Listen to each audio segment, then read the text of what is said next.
So it helps to remember that realize that communication isn't just like, we see it as like one person says something, the other person says something back, and like it's actually more of a cycle. So the cycle of communication is like that. And you have, this is mirrored. Ironically, that makes communication much harder, but we'll get through it. You have sender. Yeah, okay. You have sender. So, like, if I'm going to communicate something, I'm the sender. It goes through me. It goes through my experiences, my biases, my meanings, my associations. You know, there will be filters in all those things that will change the meaning behind the words I'm using, or the reason for the words I'm using, that would be different for me than it would be for somebody else, even in here, but also outside. So, sender, message. So that's like, you know, once I've thought about the reasons and done the internal work and I know what I want to say and what I get across, it's the message. That's the message. Transmission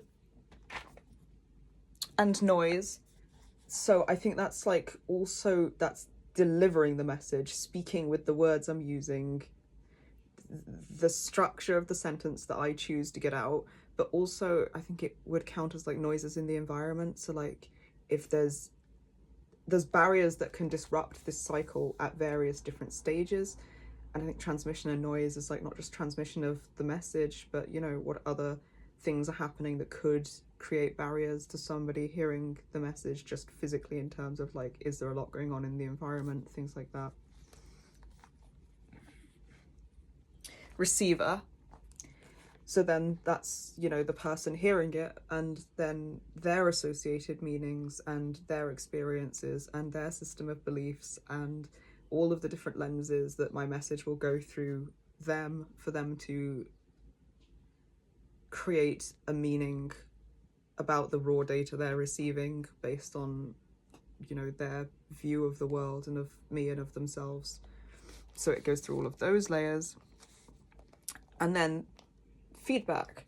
So then they will give feedback to the message that I have sent, that they have received. And there's different kinds of feedback, which I will get into. And then they send a new message. Now, something that happens that can be really stressful, and I know that we can do it sometimes as well, but we haven't recognized like what it is you can skip the feedback section and accidentally just send a new message. So like, there's a very common neurodivergent form of responding to someone's experience with a similar experience, where somebody says something, and to show that I understand what they've said, I might go, yeah, something similar happened to me. And this is, yeah, I felt the same during that. And the aim is that it communicates that I get what you're saying, having experienced similar, but that's still a new message. It's still sending new information to the brain for the brain to have to then respond to before the brain has gotten feedback, which is a response to the initial message sent. So one goal we've got for us is to like make sure that we are understanding the different kinds of feedback and making sure that feedback is what we're delivering and not sending a new message in this cycle before we send a new message.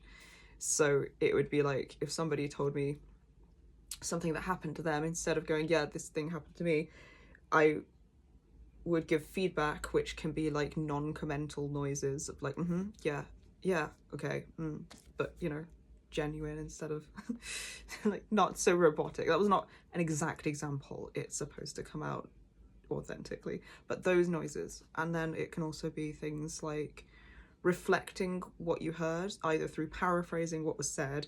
So I hear you're saying this, or it can be through reflecting the emotions underlying in what was said. Oh, that must have felt, I imagine that felt like, oh, I would have felt like this in that situation. And those are both types of feedback. I think there's other kinds of feedback as well. So we don't just, here's the crit says, we don't just sit in passive, we actively show we're listening with sounds, body language, emotional reflections. And that could be ongoing as the person's talking, like the sounds, the body language. There's verbal, non-verbal, visual communication. So visual would be like things typed, like maybe you add an emote to make sure that your tone is delivered correctly, or punctuation and grammar would be visual as well. That's with words, sentences, statistics, pictures, videos, things that like aren't in person, then verbal, non-verbal communication tend to be like in person. So that's words, tone, verbal, words, tone, emphasis, pauses, because I like putting an emphasis on a different word completely changes the sentence. Like you could go, are you marrying him? Are you marrying him? Are you marrying him? And that's like a completely different meaning behind every one of those sentences. So the emphasis where we put that, pauses, tonal shifts, all of that is like very important in the message that we're receiving. And then non-verbal facial expressions, gestures, body language, postures, movement, even like orientation towards the person or away from. And there's like, you know, I think it's very individual, these things, and it might be a case of just like playing around with what works for someone. What's comfortable for someone might not be comfortable for someone else. Some people really feel like they need to be having people face on and like looking at them to feel like they're being heard. Some people that would be really uncomfortable and they'd prefer to like have somebody off to the side or maybe sit back to back to talk about things. So it's just knowing which elements are involved in communication and then having an open dialogue with the person you're talking to go like, what one of these things can we play with, what works for you? And that's really cool to know, like all of those things. But the thing I'm most focused on for us is different ways of giving feedback and ensuring that that's always present. So I think for us, the things that still feel a bit manual setting in is learning to paraphrase what was said.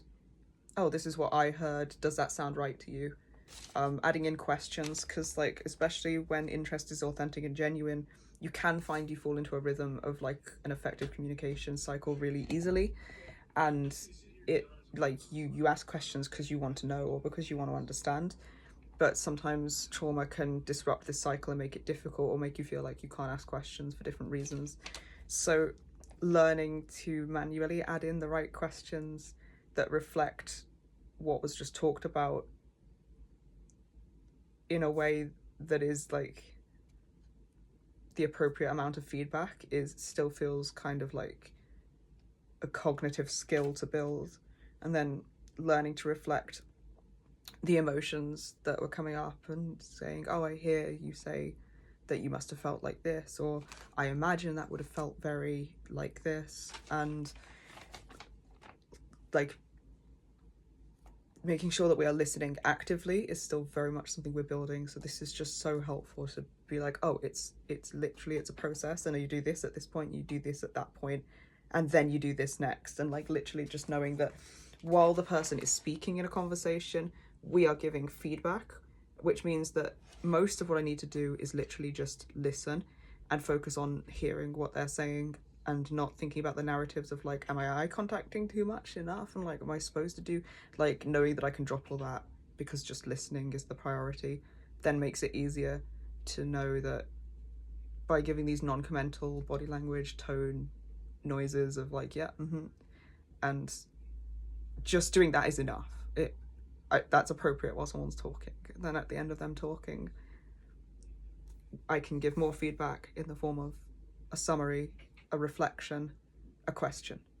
That's really simple. It's like an actual skill set of just set things. And then after the reflection, they can deliver a new message or I can deliver a new message, which is where I'd say, when something similar like that happened to me, I really felt like this, or like this was how I experienced it. And it's just such a weight off to be like, oh, it's a cycle. There are set skills at every point in the cycle.